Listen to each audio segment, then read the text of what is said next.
so happened lang po kasi talaga na tinawagan po ako gabi ni Sister Arlette dahil daw hindi nga raw po available si brother na dapat po ngayon nakasama nito.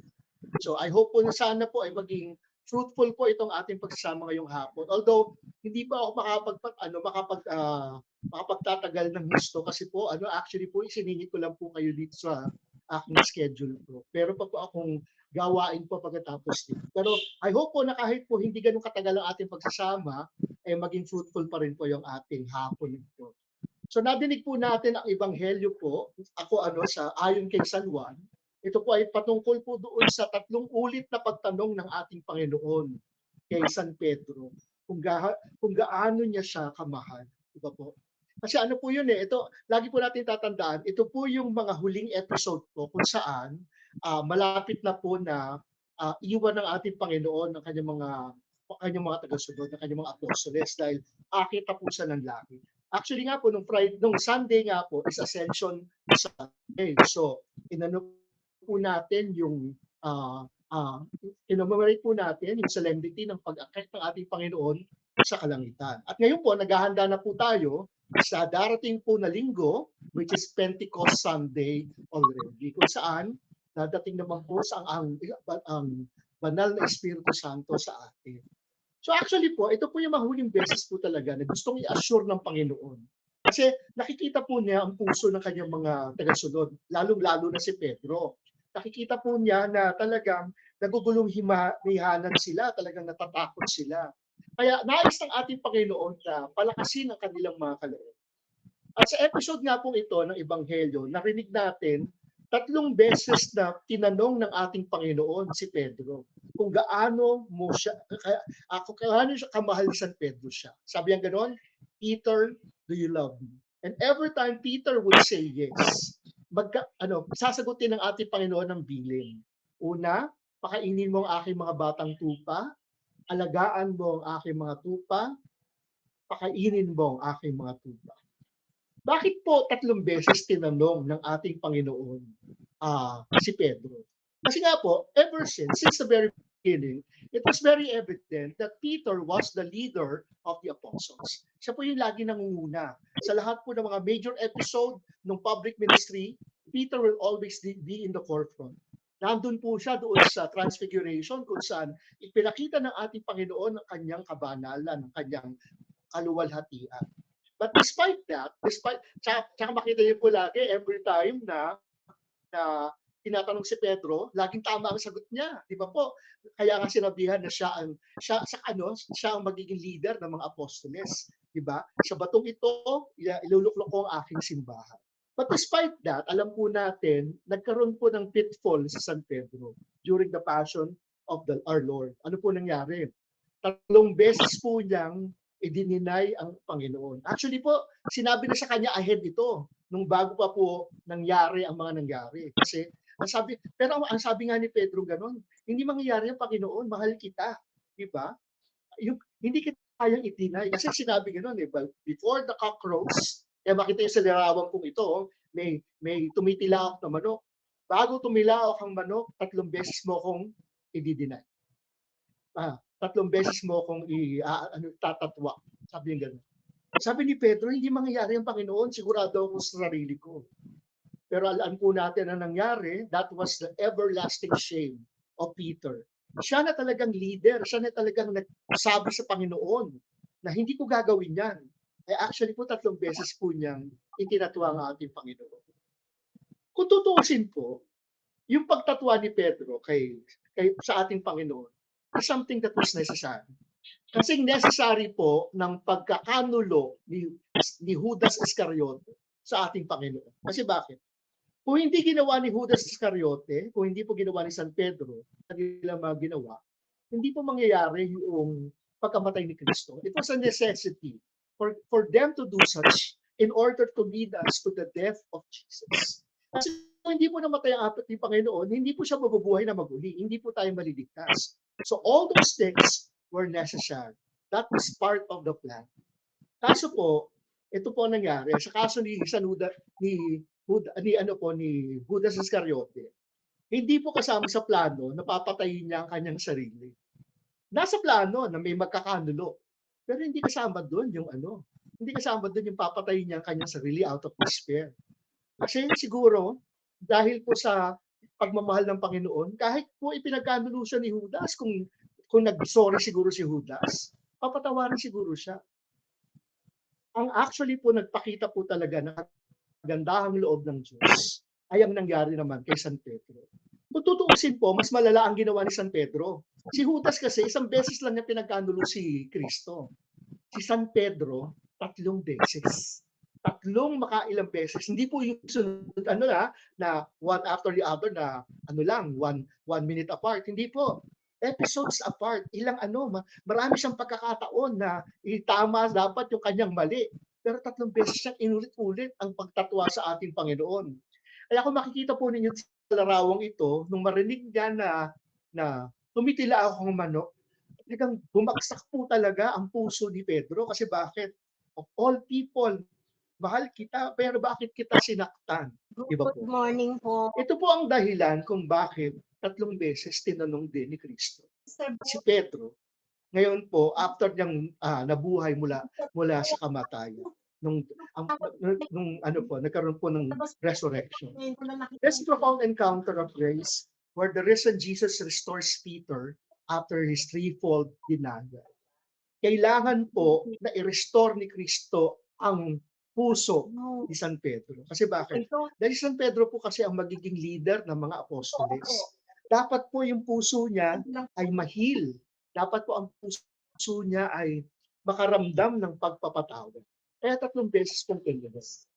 Bakit 3 beses? Kung titignan po ninyo, kasi po sa ang binabasa po kasi natin na Biblia ay nasa Tagalog na. Please remember that the original language of Scripture, especially the New Testament, was in Greek. Griego po ang unang ang pagkakasulat ng ating banal na kasulatan. Sa reply po ni Pedro sa Tagalog, ang narinig natin, Lord, you know me. Alam mo ang lahat. Diba? Alam mo. Sa totoo lang po, ang ibig sabihin po kasi ng kilala sa salitang Grego ay hindi lang po basta kilala as in alam ang pangalan o alam po sa nakatira, alam ang background. Ang ibig sabihin po ng salitang kilala ay ibig sabihin malalim na relasyon. Malalim na pagkakakilala. Yung kung talagang puso sa puso, yung talagang alam na alam mo ang lahat-lahat. Walang sikreto, lahat ay hayag na hayag. Ayun po ibig sabihin ng you know me. Di ba po? Parang parang ang mag-asawa, di ba po? Ang sabi nilang ganun, between a mother and a child and his spouse, mas kilala ng asawa ang kanyang kabila. Kasi bakit? Tawag yan sa akin. Opo. Ang ina ay palaki ng kanyang anak. Pero ang tunay na nakakakilala doon sa tao ay yung asawa. Kasi bakit? Sila ang may tipanan. Sila ang may love affair. Sila ang nagsumpaan. Sila ang talagang nakakakilala sa kanilang sarili. Ang nanay, alam niya ang kanyang anak, ang pangangatawan ng kanyang anak, habang siya ay nag-aalaga. Pero habang tumatanda yung kanyang anak, nagsisimula na itong magdamit. Hindi na niya nakikilala ang kanyang anak. Nagtatago na yung anak sa kanyang damit. Whereas, sa mag-asawa, alam po natin na alam ng bawat asawa ang bawat sulok ng kaluluwa at katawan ng kanyang asawa. Kaya ganun po yun, mas malalim. Ito po yung pag-ibig sabihin ng knowing. Kaya nga di ba po, doon sa Biblia, sa Lumang Tipan, yung kay Eva at kay Adan, ang lagi pong ginagamit po na salita sa paglilihi o sa sexual encounter is the word know. Kaya nangyari po, si Eva, si Adan, his wife, Eve. Diba? Ang sabi ng ating mahal na ina during the time na siya ay nandun po siya sa Annunciation, tinanong niya yung anghel. Kasi sinabi magiging nanay siya ng Panginoon. Magiging mamubuntis siya. Ang tanong ng ating mahal na ina ay ito, di ba po? Natatandaan nyo? How can this be? Since I do not know man. Wala siyang kasi ibig sabihin, siya po ay birhen. Wala pa siyang kilalang lalaki. In in that biblical sense. Di ba po? Mhm. So, ito pong tanong ni Kristo ngayon, ang sagot Ano po ba? ni Pedro sa ating Panginoon, Hindi po mag-usap alam mo si Sister Carolina. Opo. Opo. po ang lahat-lahat. Opo. Ibig sabihin, Opo. pinakita ni Pedro po sa tatlong tanong ng ating Panginoon na Lord, kasi nung una ano pa, yung mababaw na pagkakilala. Po ba? Pero habang sinasagot niya yung tatlong tanong, mas napaparamdam niya na Lord, alam mo ang lahat. Yun ang pinakaano niya eh. Kaya di ba sabi niya gano'n, nalungkot siya. Ang sabi niya, Lord, alam mo ang lahat. Di ba? Kaya yun. Jesus asked Peter, do you love me 3 times? Kasi nga 3 beses siyang pinagkanulo. Kaya kailangan i-repair ng ating Panginoon ang puso ni Pedro. Kung titignan po natin dito, hindi nag-dwell ang ating Panginoon doon sa nakaraan. Instead, Jesus was asking for the condition of Peter's heart. Nais niyang makita ang estado ng puso ni Pedro sa mga panahon na malapit na niyang iwanan silang lahat.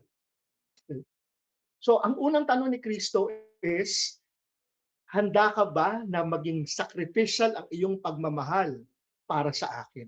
Sa salitang Grego po, ang divine love or sacrificial love ay agapao or agape.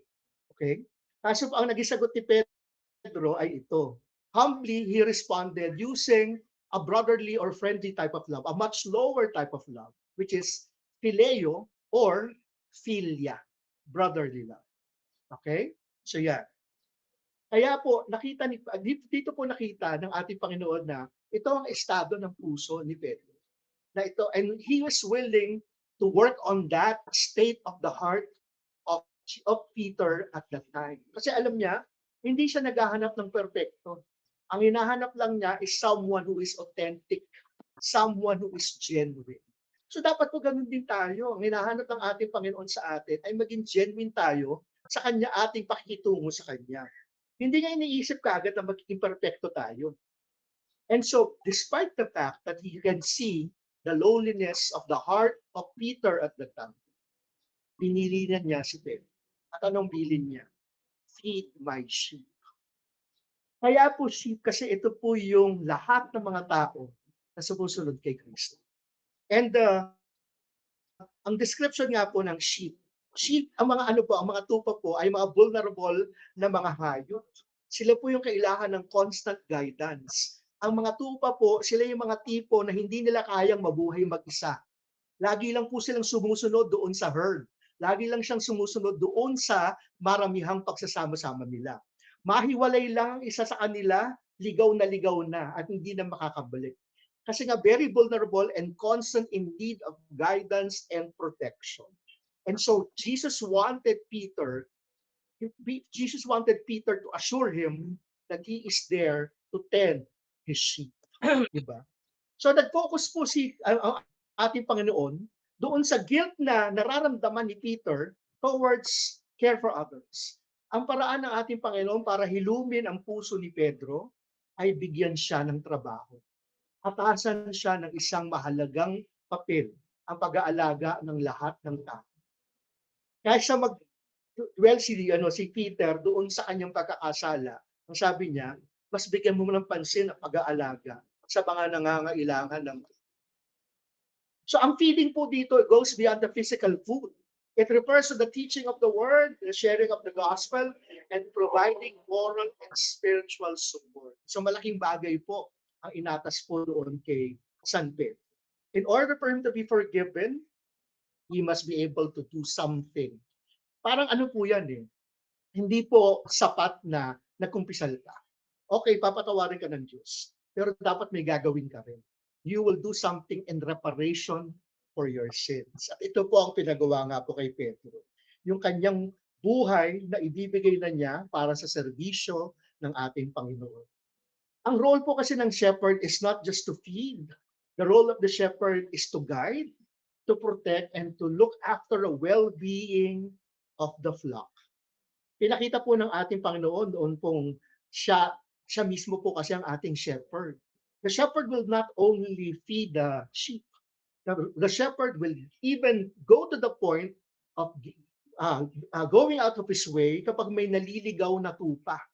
Talagang susuungin niya lahat ng panganib. Dahil ganun po, magmahal dapat daw ang isang shepherd sa kanyang mga tupa, na willing siyang ibigay even ang kanyang buhay. So ano po itinuturo po sa atin itong ebanghelyo natin ngayon? Pinapakita po ng ating Panginoon na hindi niya tinitignan ang ating mga kasalanan. Mm. He is not there to look at our past failures.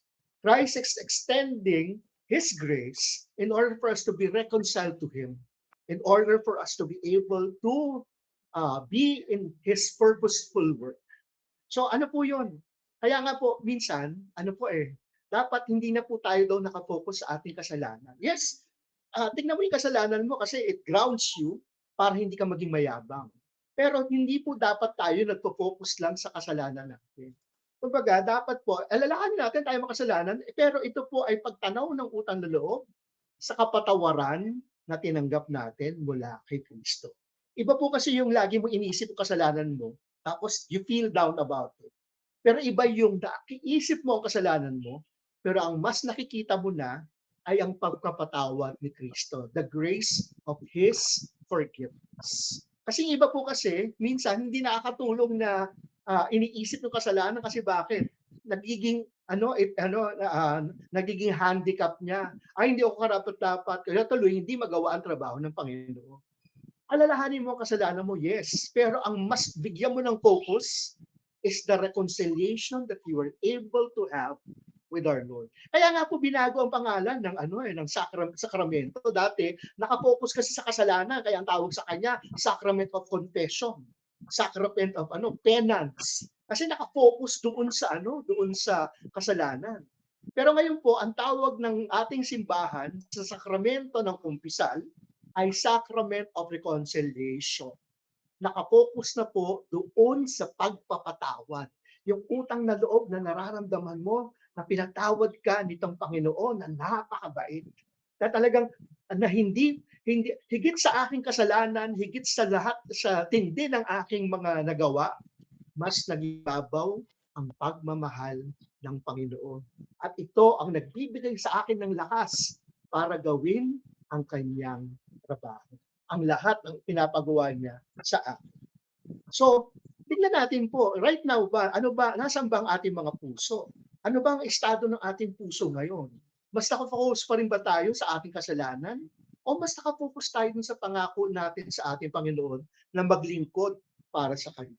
Remember that He is meeting us in the current state of our hearts, and that's why we have to be honest with God always. Kasi it's only when we become honest with the state of our hearts that we will be able to plan our maturity.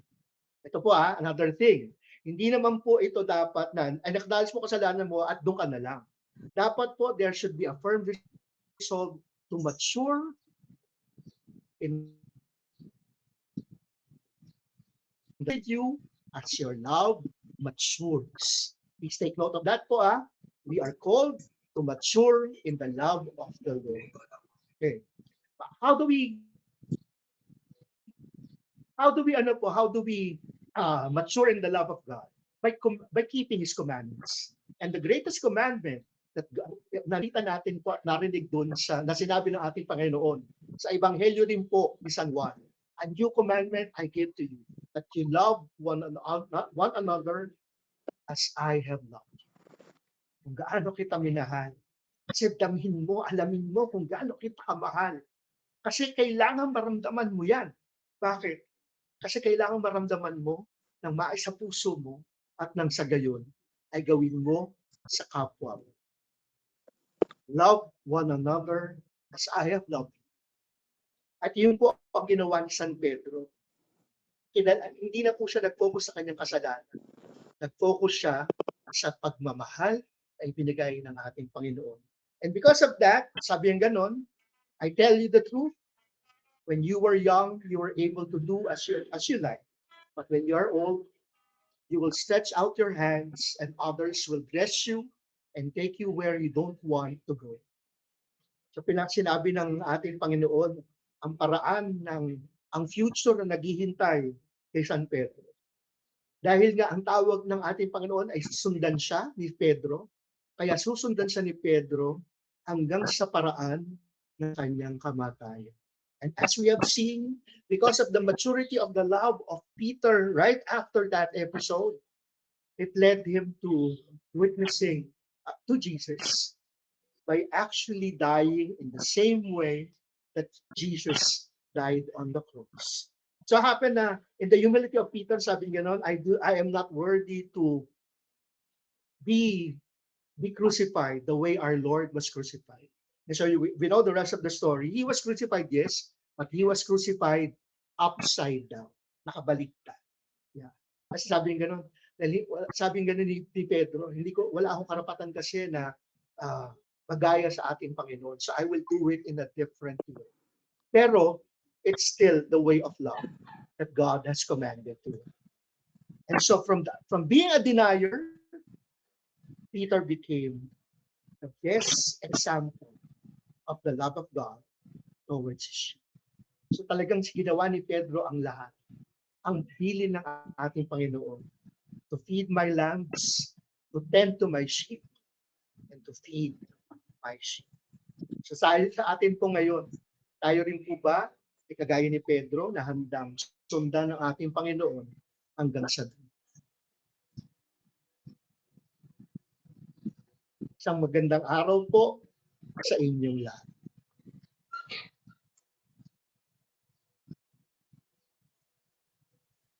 Maraming salamat. Maraming salamat po, Brother G po. Nasabi na po ni Brother G po na nasabi na po mga kapatid ni Brother G po na konti lang ang oras niya sa atin ngayon. Siguro po sa susunod na po tayo makakapagtanong sa kanya. Tama po ba, Brother G po? Opo, sister. Ano po? Magpapaalam muna po pwede ako. kayo magtanong. Pangako po sa susunod. Pwede Pangako sa magtanong susunod na po. Sige po, nandiyan na naman po si Brother Ike, mga kapatid.